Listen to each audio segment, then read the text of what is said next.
So I told you yesterday that today will be part 2 of a sub-vlog within the vlog titled Christmas Eve Services. I'm going to do my best to make today as different from yesterday as possible, but there might be some similarities because we're doing the exact same thing that we did last night tonight. But one difference for today's vlog compared to yesterday that will happen is I'm going to talk about our passage right now before all the other stuff. This is day 246 and we are in Daniel chapter 7, 8, and 9. We are now entering a part of the book of Daniel that is going to be dealing and dabbling a little bit in some prophetic prophecy, end time type stuff. And because of the nature of the vlog, I don't have a lot of time to go into in-depth study of these passages, so we're not going to really get into the weeds, if you will, of the eschatology of these passages, but it is there, and I encourage you to do study on your own time.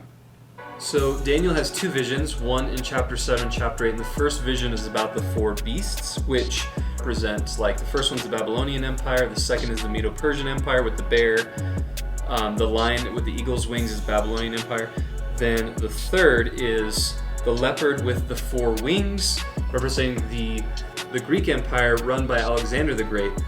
And then we have this 4th beast that the only descriptors we have of it from Daniel is like these really sharp, just iron-like teeth, and then these feet that just trample. But other than that, we really don't know what this beast looks like.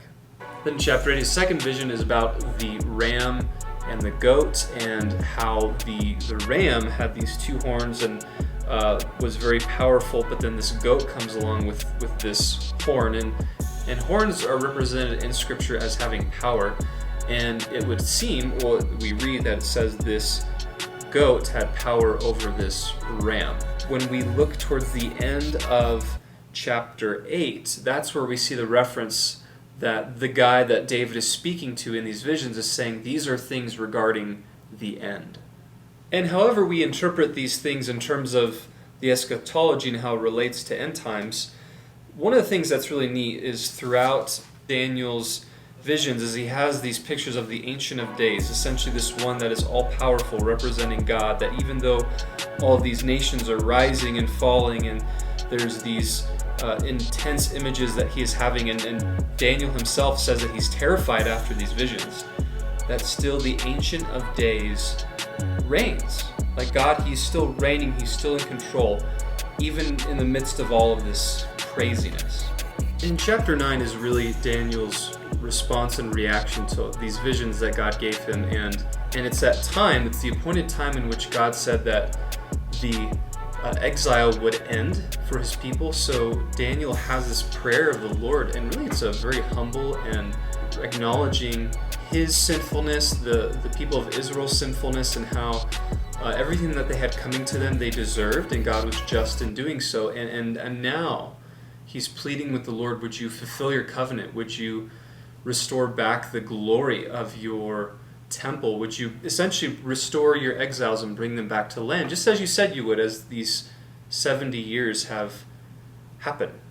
I just can't help but be encouraged by what's happening in his visions about the Ancient of Days, making it very clear that he is in control. We live in times where there's a lot of uncertainty and worry and anxiety, but it's just comforting to know that even Daniel, who had these visions and was terrified, like he was physically sick from the visions God had given him, that even in the midst of them, God still ruled, he still reigned, that he was still in control.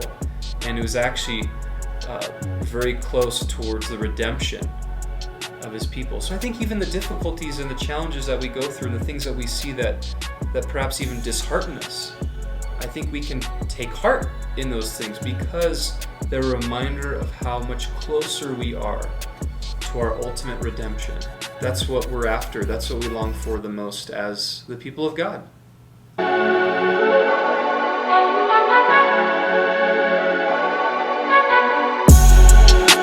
I don't know how to unlock a combination lock. I'm sure YouTube can show me how to do that.